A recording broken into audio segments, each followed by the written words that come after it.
According to board exam देखा जाए तो न्यू इकोनॉमिक पॉलिसी जिसको हम एनईपी बोलते हैं शॉर्टकट में, एनईपी 1991 बहुत ही ज़्यादा इम्पोर्टेंट चैप्टर है। तो आज की इस वीडियो में मैं आपको इस चैप्टर का वन शॉट एक्सप्लेनेशन दे रहा हूँ। और ये सारे जो टॉपिक्स है इस चैप्टर के जो एग्ज़ाम में आ सकते हैं उसके विद नोट्स आपको एक्सप्लेन करने वाला हूँ। लास्ट तक बने रहेगा तो आपको इजी नोट्स के साथ, ताकि एग्ज़ाम में आसानी से लिख भी सके। जो आपको इम्पोर्टेंट लगता है स्क्रीनशॉट लेके रख लीजिए, क्योंकि आपका एग्ज़ाम 17 को है, आपके लिए फ़ायदेमंद है।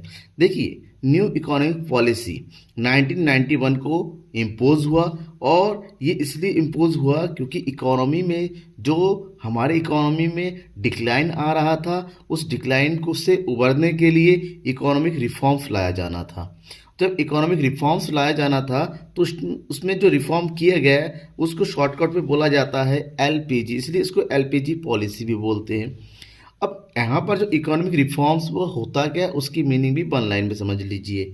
Economic refer to a set of economic policies directed to accelerate the pace of growth and development. किसी भी इकोनॉमी के जो economic growth and economic development को पेस देने के लिए, यानी कि बहुत ही तेज स्पीड के साथ आगे बढ़ाते हुए उसको स्पीड को बढ़ाने के लिए, इसको बोलते हैं एक्सेलरेट करने के लिए जो भी काम किए जाते हैं, जो भी वर्क किया जाता है, क्योंकि जो चलने वाले वर्क में जो भी चेंजेस लाया जाता है, जो न्यू चीज़ किया जाता है, उन सबको हम रिफॉर्म्स बोलते हैं, यानी कि सुधार करना।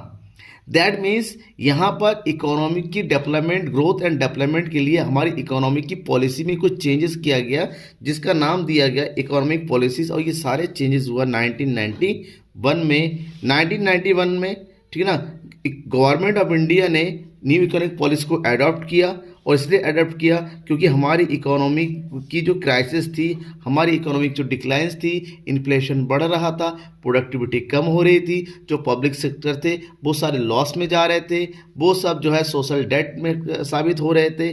ऐसे में गवर्नमेंट को सोचना पड़ गया कि कुछ क्या न्यू किया जाए, we have to do something new to improve our economy. तो उस समय के इंडिया के पीएम थे मिस्टर पीवी नरसिम्हा राव।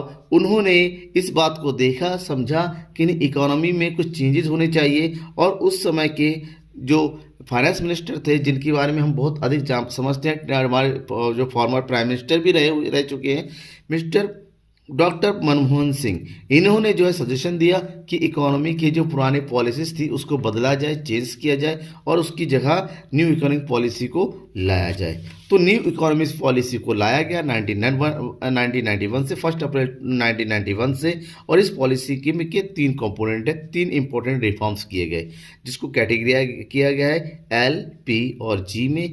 जहाँ पर एलपीजी का मतलब है liberalisation, privatisation and globalisation.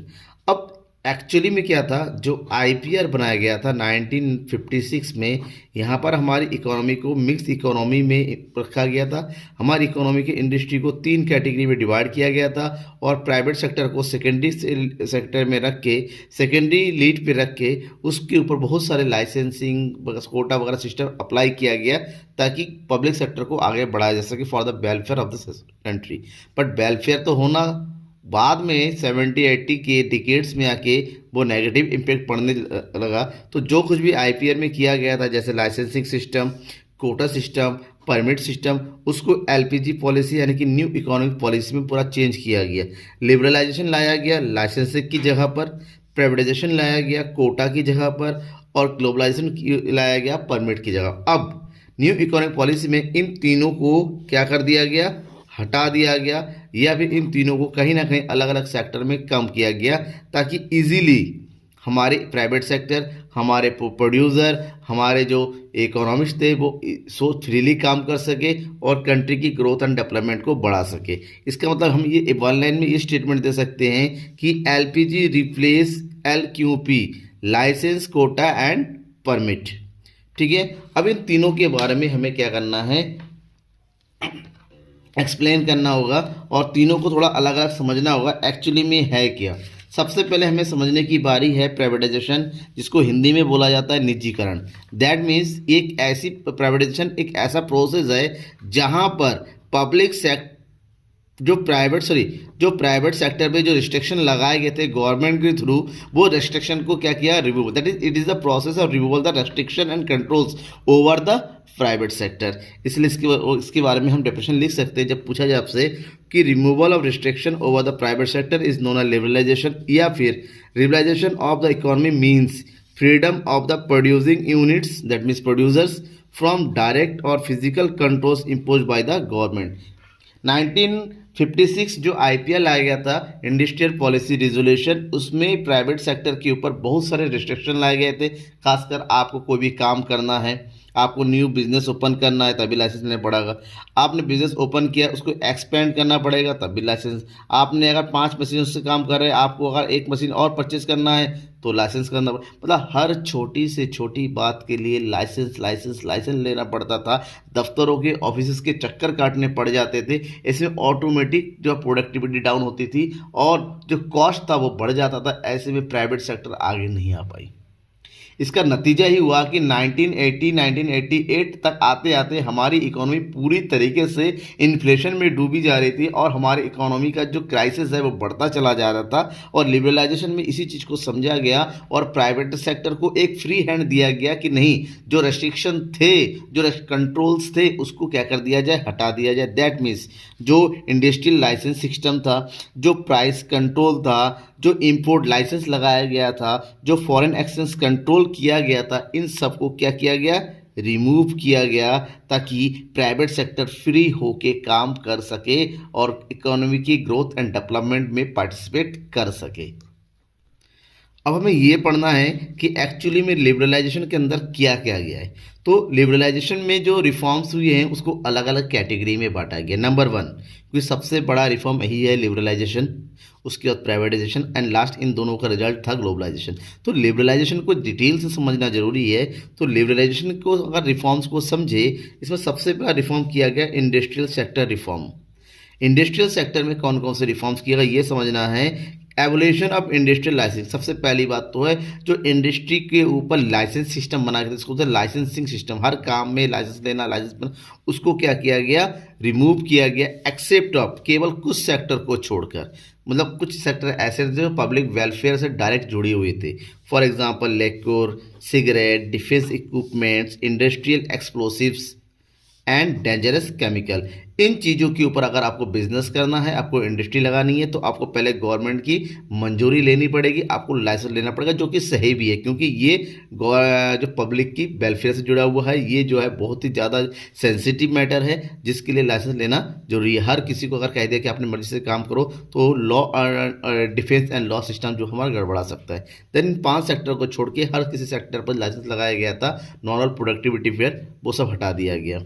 Next, contraction of public sector. IPL में क्या किया था, इंडस्ट्री को 3 सेक्टर में बांटा गया था, 3 फोल्ड में, जिसको बोलते हैं। पहला फोल्ड में वो सेक्टर जो केवल पब्लिक सेक्टर के लिए रखे गए थे, सेकंड वो जो पब्लिक प्लस प्राइवेट दोनों के लिए रखे गए थे, और नंबर 3 जो केवल प्राइवेट सेक्टर। यानी कि कुछ सेक्टर ऐसे थे प्रोडक्टिविटी के जो केवल पब्लिक सेक्टर के रखे गए थे। वो थे 1956 में 17। यहाँ पर कोई भी प्राइवेट सेक्टर अपना बिजनेस नहीं लगा सकता था। बाद में 1991 में 17 को कम करके 8 किया गया, रिजर्व सेक्टर 8 कर दिया गया, और वही 2010-11 में आके केवल 2 रह गया। आज के डेट में जो रिजर्व सेक्टर है पब्लिक के लिए वो केवल 2 ही है। एक है आपका एटॉमिक एनर्जी और दूसरा है रेलवे। इन 2 को छोड़ के बाकी सब में जो है पब्लिक सेक्टर अपने बिजनेस को चालू कर सकती है। ठीक है, next, D reservation of production area. IPR में 2 तरह की प्रोडक्शन एरियाज था, एक था लार्ज स्केल इंडस्ट्री और दूसरा था small scale industry. Small scale industry में क्या था ना कि जो छोटे छोटे प्रोडक्टिविटीज थे, छोटे छोटे थिंग्स थे, जिसका प्रोडक्शन केवल स्मॉल स्केल इंडस्ट्री के लिए छोड़ा गया था। वहाँ पर लार्ज स्केल इंडस्ट्री अपना बिजनेस नहीं कर सकती, रिजर्व कर दिया गया था।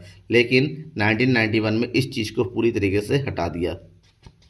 Expansion of production capacity, production capacity को बढ़ाने के लिए एकदम फ्री छोड़ दिया गया। पहले क्या था, अगर आपने फैक्ट्री लगाया है, आपकी केवल एक ही ब्रांच थी, आपको दूसरा ब्रांच लगाना है तो उसकी परमिशन लेना पड़ता था। लेकिन यहाँ पर इस चीज़ को पूरी तरह हटा दिया। आप अपने ब्रांच जितना चाहे बढ़ा सकते हो, जितना चाहे मशीनें थी उतनी आगे बढ़ा सकते हो, इसके लिए किसी तरीके से रेस्ट्रिक्शन नहीं रखी गई और ओपन कर दिया गया। और लास्ट है freedom of impact capital, import capital. आपको प्रोडक्शन के लिए मशीनें चाहिए, आपको प्रोडक्शन के लिए जो है फॉरेन सामान चाहिए, टेक्नोलॉजी चाहिए, आप इजीली क्या कर सकते हैं, इंपोर्ट कर सकते हैं, कोई भी रेस्ट्रिक्शन इसके ऊपर नहीं है। तो ये था इंडस्ट्रियल सेक्टर रिफॉर्म। उसके बाद हुआ financial sector reforms. Finance sector में भी बहुत अच्छा रिफॉर्म किया गया ताकि फाइनेंस सेक्टर बहुत ही ज़्यादा मजबूत हो सके, स्ट्रॉन्ग, क्योंकि इंडस्ट्रियल को सुधारना है तो फाइनेंस सेक्टर को सुधारना जरूरी है। अब फाइनेंस सेक्टर को 3 कैटेगरी में बांटा कि इसमें 3 चीज़ें हैं, banking, non banking financial institution, यानी कि जितने भी बैंक्स है और दूसरे जो फाइनेंशियल इंस्टीट्यूशन है जैसे हमारा इंश्योरेंस है या फिर माइक्रो फाइनेंस कंपनी, वो सब, स्टॉक एक्सचेंज मार्केट और फॉरेन एक्सचेंज मार्केट, इन तीनों के लिए भी रिफॉर्म्स किए गए। अब हमें पता है कि जो फाइनेंशियल सेक्टर है उसको कंट्रोल करने का काम किसका होता है, आरबीआई। आरबीआई 1991 से पहले तक इसको रेगुलेटर कहा जाता है। क्यों रेगुलेटर? इसलिए क्योंकि ये बैंकिंग सिस्टम को रेगुलेट करता था, उसको कंट्रोल में रखता था, ये ना करे, इतना इंटरेस्ट ना हो ये। लेकिन बाद में 1991 में रिफॉर्म किया गया, उसको रेगुलेटर से हटाकर फैसिलिटेटर बनाया गया। What do mean by facilitator? पहले क्या था ना, इसमें ये कहा गया था आरबीआई तय करती थी कि कौन सा बैंक कितना इंटरेस्ट ले सकता है, कितना इंटरेस्ट नहीं ले सकता है। लेकिन अकॉर्डिंग टू फैसिलिटेटर अब आरबीआई का काम क्या करना है, एक ऐसी फैसिलिटी प्रोवाइड करना बैंकिंग सेक्टर को ताकि वो फ्री होके पब्लिक के लिए काम कर सके, फ्री होके फ्री होल्ड जो है अपने बैंकिंग सिस्टम को, अपनी बैंकिंग ऑपरेशन को कर सके, इसलिए फैसिलिटी रखा गया। केवल उसके ऊपर रेगुलेशन करना उसका काम होता है, कंट्रोल करना नहीं, ठीक है ना। इसके अलावा जो फाइनेंस सेक्टर में स्टॉक एक्सचेंज मार्केट का जो एफआईआई है, फॉरेन इंस्टीट्यूशनल इन्वेस्टमेंट, उसके ऊपर से रिस्ट्रिक्शन जो लगाए गए थे वो हटा दिया गया। एफडीआई के ऊपर जो रिस्ट्रिक्शन लगाए गए थे वो हटाया गया। इस तरीके से जो यूके फाइनेंस सेक्टर में अच्छा खासा रिफॉर्म हुआ और हमारी फाइनेंस कंडीशन भी धीरे धीरे मजबूत होती चली गई। Third reform, that is known as fiscal reform. Fiscal reform is directly related to the revenue and expenditure of the government. That means fiscal reform अगर बात करें revenue और expenditure, वो basically reform the tax reform. It is related with the tax reform. And tax are 2 types. First one is direct tax and second one is indirect tax. What do you mean by direct tax and indirect tax की meaning समझनी पड़ेगी। Direct tax those tax which burden of the tax cannot be shifted, but in indirect tax the burden of tax can be shifted. That means अगर हम इसके बारे में सही से समझे कि डायरेक्ट टैक्स क्या होता है, डायरेक्ट टैक्स मतलब वन हु पे सच a tax himself bear the burden of tax, मतलब जो टैक्स को पे करता है वो खुद ही उसको बियर भी करता है। बट जब इनडायरेक्ट टैक्स में इसको होता है जो टैक्स को बियर पे करता है बट लेकिन एक्चुअली में उसको बियर करने वाला कोई और होता है। इसको इसीलिए इसको डायरेक्ट, इसको इनडायरेक्ट बोलते हैं। इसका सबसे बड़ा एग्जांपल है इनकम टैक्स, जिसकी इनकम के ऊपर टैक्स लगा जाता है, पेमेंट भी उसी को करना पड़ता है। He can not be change, he can not be shifted is burden of the tax. But indirect tax क्या होता है, एक्चुअल में लगाया जाता है शॉपकीपर के ऊपर, लेकिन पेमेंट करने वाला कौन होता है, कंज्यूमर होता है। इसको हम इनडायरेक्ट टैक्स कहते हैं, जिसका सबसे बड़ा एग्जाम्पल कौन है, जीएसटी। 1991 से पहले जो टैक्स का जो स्ट्रक्चर था बहुत ही ज़्यादा, ये यूँ कहे कि बहुत ही ज़्यादा बर्डन वाला था पब्लिक के लिए। ऐसे में पब्लिक के बीच में टैक्स जिसको बोलते हैं ना, टैक्स की चोरी करना, ब्लैक मनी रखना, दैट मीन्स हैवी बर्डन के कारण जो है टैक्स अवेयरनेस बढ़ रही थी। बाद में टैक्स स्ट्रक्चर को इजी किया गया ताकि लोग इसको सिंप्लीफाई तरीके से, इसको सिंपल तरीके से समझ सके और इसके फॉर्म फिल करना, इसको पेमेंट करना, कैलकुलेशन करना, और सबसे बात इसकी जो टैक्स रेट है उसको इतना इजी कर दिया कि लोग जो है अब टैक्स से रिलेटेड जानकारी रखते हैं और इजीली टैक्स पे भी करते हैं। और लास्ट है इसमें लिबरलाइजेशन में एक्सटर्नल सेक्टर रिफॉर्म्स, क्योंकि अब तक हम जो कंट्री के अंदर ही रिफॉर्म की बात करते हैं, अब कंट्री के बाहर के लिए ऑपरेशन के लिए कौन से रिफॉर्म्स है, that is external sector reforms. इसमें 2 तरह के रिफॉर्म्स थे, एक था फॉरेन एक्सचेंज के रिलेटेड, दूसरा है फॉरेन ट्रेड पॉलिसी रिलेटेड। अगर हम बात करें foreign exchange reform, foreign exchange मतलब एक कंट्री का दूसरे कंट्री के साथ किया गया एक्सचेंज, ठीक है ना। अब यहाँ पर इंडिया ने अपनी रिफॉर्म करते हुए अपनी कंट्री की वैल्यू को डिवैल्यूट कर दिया अगेंस्ट द फॉरेन करेंसी। इसका नतीजा क्या हुआ, कि हमारी कंट्री की वैल्यू डिवैल्यूड हो गई और इससे हुआ फॉरेन करेंसी की वैल्यू बढ़ गई। तो फॉरेन करेंसी की वैल्यू जैसी बढ़ी वो अपनी करेंसी को इंडिया में इन्वेस्ट करने लगे। तो इसका रिजल्ट ये हुआ इंडिया में एफडीआई जो कि 1991 से पहले 1989 90 के बीच में हमारी बहुत ही ज़्यादा डिक्लाइन होती चली जा रही थी, ठीक है ना, वो अब इसको संभालने का काम किया। जैसे ही कंट्री की वैल्यू डाउन हुई फॉरेन के इन्वेस्टर जो है इंडिया में के इन्वेस्ट करने लगे क्योंकि उससे उनकी मनी की वैल्यू बढ़ गई और उनकी प्रॉफिटेबिलिटी बढ़ गई। Second, tariff restriction have been considered moderate. जो टैरिफ रिस्ट्रिक्शन लगता है, जो एक्सपोर्ट ड्यूटी इंपोर्ट ड्यूटी लगाया गया था पहले बहुत ही ज़्यादा, उसको कम किया गया। इससे जो इंटरनेशनल ट्रेड है वो फ्री होके आगे बढ़ने लगी, उसकी प्रोडक्टिविटी बढ़ने लगी, यानी कि एक्सपोर्ट और इंपोर्ट भी बढ़ने लगी। उसका नतीजा यही हुआ कि आज हम इंटरनेशनल ग्लोब पूरे इंटरनेशनल लेवल पे बहुत ही ज़्यादा जो है एक्सपोर्ट इंपोर्ट करने वाले कंट्री में आते हैं। राइट, ये सब किसका रिजल्ट है? लिबरलाइजेशन के। अब हम बात करते हैं प्राइवेटाइजेशन की। What do mean bye privatisation? Privatisation को हिंदी में बोला जाता है निजीकरण। ठीक है, क्या बोलते हैं इसको? निजीकरण। सॉरी, लिबरलाइजेशन का मैंने उस समय गलत हिंदी मीनिंग गलत बोल दिया होगा। तो लिबरलाइजेशन का हिंदी मीनिंग होता है उदारीकरण। मैंने थोड़ा गलत बोल दिया, सॉरी बस दिस, मैं उसमें ध्यान नहीं दे पाया। और प्राइवेटाइजेशन का मतलब होता है निजीकरण, मतलब निजी सेक्टर को, जो प्राइवेट सेक्टर है उसको आगे बढ़ाना। किस तरीके से? What do you mean privatization? Privatization is the process of involving the private sector in the ownership or operation of the state-owned enterprise. ये प्राइवेटाइजेशन एक ऐसा प्रोसेस है जहां पर पब्लिक सेक्टर को प्राइवेट सेक्टर को हैंडओवर किया जाता है। दैट मीन्स पब्लिक सेक्टर के शेयर्स होते हैं, पब्लिक सेक्टर की कंपनीज होती हैं जो लॉस मेकिंग कंपनी है, जो कंट्री के लिए या गवर्नमेंट के लिए बर्डन साबित हो रही थी, उसको प्राइवेट सेक्टर के हैंडओवर करना। This is also known as disinvestment. Is the process of disinvestment कि पब्लिक सेक्टर को प्राइवेट सेक्टर के हाथों में क्या कर दिया जाता है? बेच दिया जाता है। दो तरीके से हो सकता है ये। First one, outright sale of government ownership. Government की ओनरशिप को प्राइवेट सेक्टर के हाथों में क्या कर देना? सेल कर देना, number one. Number two, withdrawal of government ownership and management from the mixed enterprise. जो मिक्स इंटरप्राइजेस ओपन किए गए थे, यानी कि पब्लिक प्लस प्राइवेट, पीपी जो मोड पे पब्लिक प्लस प्राइवेट दोनों की साझेदारी से जो बिजनेस ओपन किया गया, तो वहाँ से पब्लिक सेक्टर अपनी ओनरशिप को विड्रॉ कर देती है, उनको छोड़ देती है और उस पर प्राइवेट सेक्टर के लोग अपने हिसाब से बिजनेस को आगे बढ़ाते हैं। अब ये क्यों जरूरी था? जरूरी है कि आखिर प्राइवेटाइजेशन की जरूरत ही क्यों थी? क्योंकि आज के डेट में लोग कहते हैं गवर्नमेंट जॉब चाहिए, गवर्नमेंट कंपनी बंद हो रही नहीं होनी चाहिए, जबकि होनी चाहिए। क्यों? क्योंकि गवर्नमेंट सेक्टर उस टाइम गवर्नमेंट ने जो सोच दी कि कंट्री की वेलफेयर के लिए गवर्नमेंट पब्लिक सेक्टर को ओपन किए जाएंगे, पब्लिक एंटरप्राइज ओपन होंगी, वो सही सोच था। लेकिन 1970 के बाद में पब्लिक सेक्टर एंटरप्राइजेस जो है एक सोशल डेड वेट साबित होने लगी थी हमारी कंट्री के लिए, क्योंकि उसकी प्रोडक्टिविटी जीरो थी। उसका जो चलाने का जो कॉस्ट आ रहा था, सैलरी जो थी, उसको रख रखाव का खर्चा जो था बहुत ज़्यादा बढ़ गया था। गवर्नमेंट को डेवलपमेंट कार्य से छोड़ के इन इंटरप्राइजेस को संभालना पड़ता था। तो यह सब देखा गया। दूसरा, लीकेज, यानी कि यहाँ पर जो है बहुत ही ज़्यादा जो प्रोडक्टिविटी लेवल थी वो डाउन हो गई थी, इनसफिशियंसी थी, जितना प्रोडक्शन होना चाहिए था उतना नहीं हो पाता था, because of the corruption level बढ़ गया था। हमारे जो ऑथोराइज ऑफिसर्स थे उनके अंदर काम करने की जो लगन थी, उसके अंदर जो विल पावर है वो धीरे धीरे कम हो रही थी। इस सब चीज़ को देखते हुए हमारी जो पब्लिक इंटरप्राइजेस थी वो डाउन बर्थ चली गई और एक कंट्री के लिए वो डेड बेड साबित हो रही है। एकदम ऐसे लगा कि मरा हुआ बॉडी जो होता है, जिसका कोई काम नहीं होता है, वही मरे हुई बॉडी को तो उसको संभालने के लिए बहुत खर्चा करना पड़ता है। अगर जलाओगे नहीं तो खर्च करना पड़ता है मरी हुई बॉडी को। सेम वैसा ही था कि जो पब्लिक इंटरप्राइज जिसकी प्रोडक्टिविटी जीरो थी, लेकिन उसको चालू रखने के लिए बहुत ज़्यादा खर्च करना पड़ता था। ऐसे में गवर्नमेंट प्राइवेट सेक्टर को पब्लिक सेक्टर को प्राइवेट सेक्टर को हैंड ओवर कर दी, क्योंकि प्राइवेट सेक्टर का एक ही मोटो होता है, टू अर्न प्रॉफिट। और प्रॉफिट अर्न करने के लिए प्रोडक्टिविटी को बढ़ाना होता है, और प्रोडक्टिविटी बढ़ती है किससे? एम्प्लॉयज़ से। और जो एम्प्लॉयज़ होता है तभी रह सकते हैं जब वो स्किल्ड हो या काम करते हो, क्योंकि प्राइवेट सेक्टर कभी भी अपनी प्रोडक्टिविटी से समझौता नहीं करती है। एटलीस्ट जब वो प्राइवेट सेक्टर में जाएंगे उनकी प्रोडक्टिविटी ऑटोमेटिक बढ़ने लगेगी। नेक्स्ट, क्या प्राइवेटाइजेशन से फ़ायदा हुआ? तो ये समझना पड़ेगा। Yes, the merits of privatisation.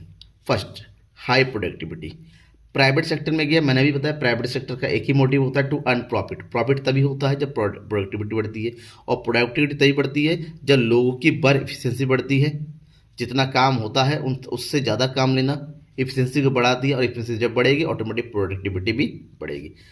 Competitive empowerment, private sector के आने से अब प्रोडक्टिविटी से प्राइवेट एंड पब्लिक, प्राइवेट के साथ एक कंपटीशन होने लगा प्रोडक्टिविटी का, और ऐसे में कंपटीशन, एक फ्रेश कंपटीशन आ गया डोमेस्टिक एरियाज में भी एज वेल एज इंटरनेशनल। हम जो है फॉरेन कंट्री के साथ ही कंपटीशन करने लगे, क्योंकि हम प्रोडक्टिविटी नहीं बढ़ाएंगे तो हमसे आगे कोई दूसरा चला जाए। ऐसे में कंपटीशन जहाँ ज़्यादा होता है ना, ऑटोमेटिक कंट्री का डेवलपमेंट होता है। फ्रेश कंपटीशन होना चाहिए। एक promote diversification and production areas में डाइवर्सिफिकेशन आ गया। पहले लोग एक ही चीज़ प्रोडक्शन करते थे, कोई वैरायटी नहीं हुआ करती थी, लोगों की ज़रूरतों की पूरा करने के लिए केवल ऐसे ही लेकिन अब डाइवर्सिफिकेशन हो गया, मतलब एक ही कंपनी अलग अलग प्रोडक्ट, अलग अलग चीज़ों में इन्वेस्ट करने लगी, अलग अलग प्रोडक्ट बनाने लगी, और इंडिया में जो है वेरियस टाइप के प्रोडक्ट आने शुरू हो गए। प्रमोट्स कंज्यूमर सोवरेनिटी, प्राइवेटाइजेशन का सबसे बड़ा फ़ायदा ये है कि पहले गवर्नमेंट जो बनाती थी वो ये सोचती थी कि हम जो बनाएंगे वही पब्लिक को परचेस करना पड़ेगा, लेकिन बाद में प्राइवेट सेक्टर का एक ही होता है कि हम वो बनाएंगे जो कस्टमर परचेस करेंगे, जो कस्टमर को पसंद होगा। तो कस्टमर को ध्यान में रखते हुए प्राइवेट सेक्टर में क्या प्रोडक्शन होता है, ऐसे में ऑटोमेटिक प्रोडक्टिविटी लेवल बढ़ती है। इसके बाद हम बात करते हैं ग्लोबलाइजेशन की। What do mean by globalisation? Globalisation को हिंदी में बोला जाता है वैश्वीकरण, यानी कि विश्व के साथ मिलना। That means globalisation is the outcome liberalisation, and liberalisation में प्राइवेट सेक्टर को आगे बढ़ाया गया, उनके ऊपर रिस्ट्रिक्शन को हटाया गया, और प्राइवेटाइजेशन में पब्लिक सेक्टर को प्राइवेट सेक्टर के ओनरशिप में लाया गया। इन दोनों का नतीजा ये हुआ कि जब रेस्ट्रिक्शन हट गए, एक्सपोर्ट और इम्पोर्ट ड्यूटी कम हो गई, इकोनॉमी की जो ट्रेड है वो ओपन कर दिया गया, और रिजल्ट आया globalisation. Globalisation is the integrated the domestic economy with the international economy under condition of the free play of trade and capital. एक ऐसा प्रोसेस होता है जहां पर डोमेस्टिक कंट्री को फॉरेन कंट्री के साथ क्या करती है, एक ओपन इंटरनेशनल ट्रेड के साथ मिक्सअप करती है, इंटरप्रेट करती हैं, और इजीली जैसे इंडिया की economy rest of the world की इकोनॉमी के साथ ट्रेडिंग करती हैं, एक्सपोर्ट इंपोर्ट करती है। इसको हम ग्लोबलाइजेशन बोलते हैं। तो ग्लोबलाइजेशन की कुछ पॉलिसी है, इसमें क्या क्या किया गया। Number 1, increase in equity limit of foreign investment. जो फॉरेन इन्वेस्टमेंट पहले रेस्ट्रिक्ट कर रखा था, एक कंट्रोल वे में कर रखा था कि किसी भी सेक्टर में 40% से ज़्यादा का फॉरेन इन्वेस्टमेंट नहीं हो सकता।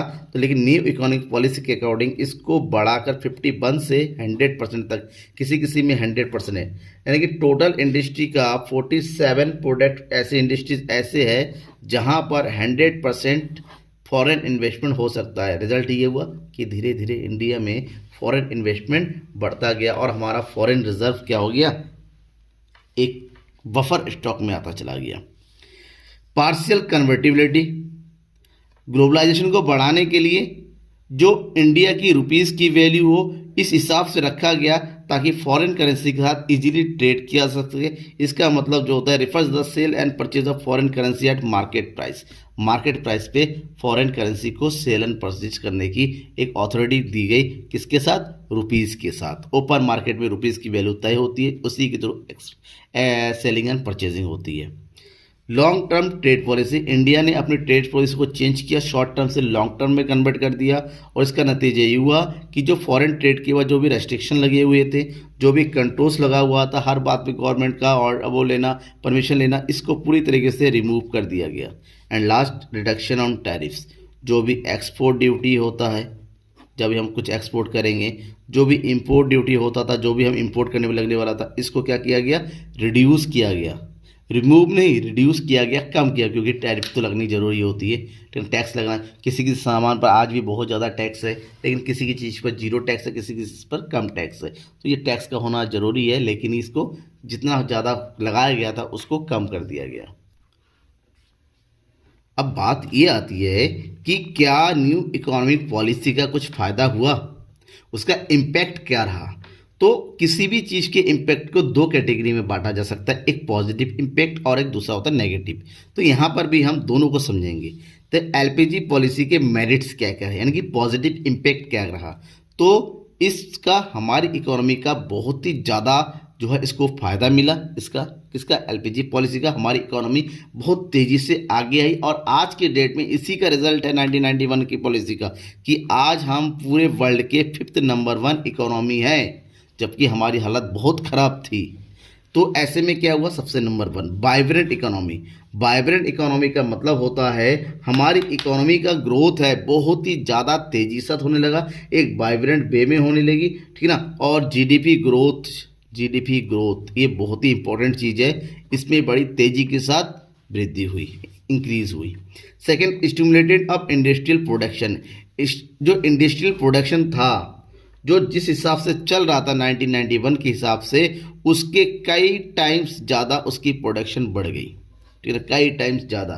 क्यों? क्योंकि प्राइवेट सेक्टर जहाँ प्रोडक्शन करेंगे ऑटोमेटिक प्रोडक्शन बढ़ना ही होता है, उनका एक ही मोटिव होता है, टू अर्न मैक्सिमम प्रॉफिट। आज चेक इन इन्फ्लेशन, हमारी कंट्री में इन्फ्लेशन धीरे धीरे बढ़ रहा था। रिजल्ट क्यों? क्योंकि प्रोडक्टिविटी डाउन थी।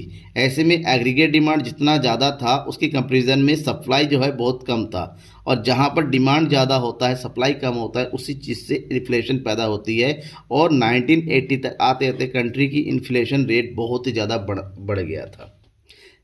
और बाद में जब लिबरलाइजेशन किया गया, एलपीजी पॉलिसी लाई गई, तो प्राइवेट सेक्टर की प्रोडक्टिविटी बढ़ी और धीरे धीरे एग्रीगेट डिमांड जो है एग्रीगेट सप्लाई से के बराबर होने लगी और हमारी इकोनॉमी एक इक्विलिब्रियम लेवल में आने लगी।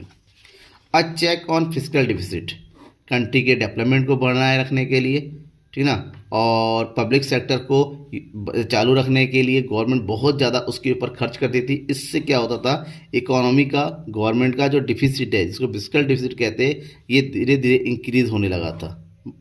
बाद में एलपीजी की पॉलिसी आने से गवर्नमेंट के एक्सपेंडिचर कम हुए और उसका रिजल्ट ये हुआ डिफिसिट में भी कमी आई।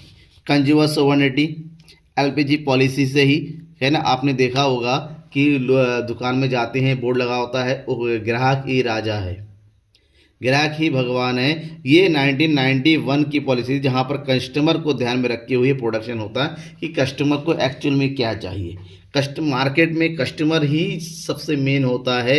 भले ही आज की डेट में कस्टमर को बहुत ही ज़्यादा जो है क्या किया जा सकता है, मॉडिफाई किया जा सकता है, कस्टमर मैनिपुलेट किया जा सकता है, बट कस्टमर सोवर्निटी एक बहुत ही बड़ी जो है फीचर है एलपीजी पॉलिसी की। Substantial increase in foreign exchange reserve, हमारा जो फॉरेन एक्सचेंज रिजर्व है जिसको शॉर्टकट में फॉरेक्स बोलते हैं, इसमें बहुत ही ज़्यादा इंक्रीज हुआ, क्योंकि नतीजा था हमारे कंट्री में एफडीआई, हमारे कंट्री में एफआईआई आने लगा।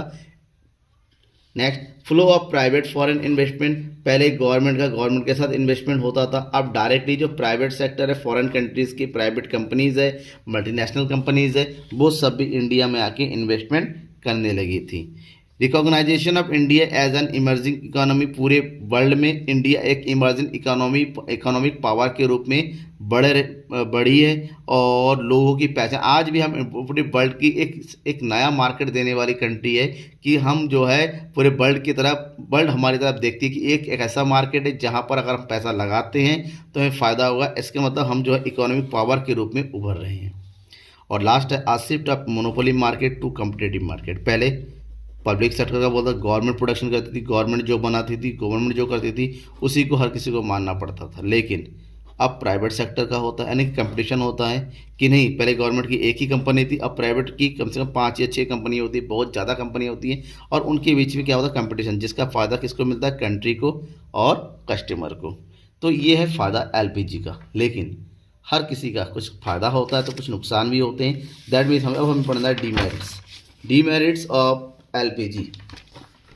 सबसे पहला डीमेरिट्स जो नुकसान था इसका वो था कि आईपीआर में भले जो भी किया गया उस टाइम जो है ग्रीन रेवोल्यूशन आया था, उसके बाद जो है येलो रेवोल्यूशन आया, वाइट रेवोल्यूशन आया, तो एग्रीकल्चर सेक्टर को बहुत फ़ायदा हुआ। लेकिन न्यू इकोनॉमिक पॉलिसी में एग्रीकल्चर सेक्टर को पूरी तरीके से नेगलेक्ट किया गया। पूरी इकोनॉमिक पॉलिसी में एग्रीकल्चर सेक्टर के लिए कोई भी आर्टिकल ऐड नहीं किया गया।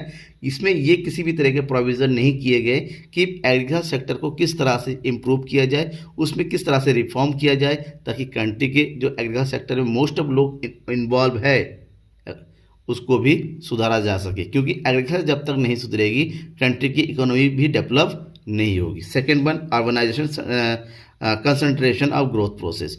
जो भी ग्रोथ प्रोसेस था, जो भी प्रोडक्टिविटी थी, वो केवल अर्बन एरियाज के लिए ही में ही क्या था, कंसंट्रेट था, यहीं तक लिमिट था। तो एलपीजी की एक बहुत बड़ी फेलियर थी कि केवल अर्बन एरियाज के डेवलपमेंट पर ध्यान दिया गया था। लास्ट है लोकसिटेड ग्रोथ प्रोसेस। जो ग्रोथ प्रोसेस था वो कुछ इस तरह सा, कहीं ज़्यादा कहीं कम, कहीं बिल्कुल नहीं, कहीं माइनस में। तो ग्रोथ प्रोसेस एक स्टिमुलस नहीं था, एक सही लकीर में नहीं था, एक सही सीध में नहीं था, स्ट्रेट वे में नहीं था। और लास्ट है कल्चरल इरोजन। हमारी कंट्री का कल्चरल लॉस होता चला गया क्योंकि हमारी कंट्री में फॉरेन इन्वेस्टमेंट आया, फॉरेनर्स आए, फॉरेन जो कंपनीज आई वो अपने साथ अपने कल्चर को लेके आई। इसका नतीजा हुआ कि हम जो सोचते थे ना कि इकोनॉमिक वेलफेयर, कंट्री का वेलफेयर, लोगों की भलाई, ये सब जो है धीरे धीरे किस में बदल रही थी, ये सारी चीज़ें जो वेलफेयर के नाम था वो सब प्रॉफिटेबिलिटी में, मार्केट में बदल रही थी, और इसका एक ही था कमर्शलाइजेशन। ठीक है ना। ऐसे में हमारी कंट्री का एक कल्चरल लॉस भी होता चला गया। ये डीमेरिट्स थी। तो आपकी आज की क्लास कैसे लगी?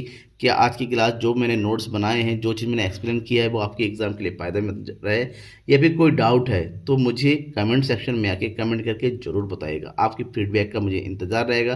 तब तक के लिए गुड नाइट एवरीवन। ऐसे ही पढ़ते रहिए और अपने डाउट्स को मुझसे पूछते रहिए। बाय।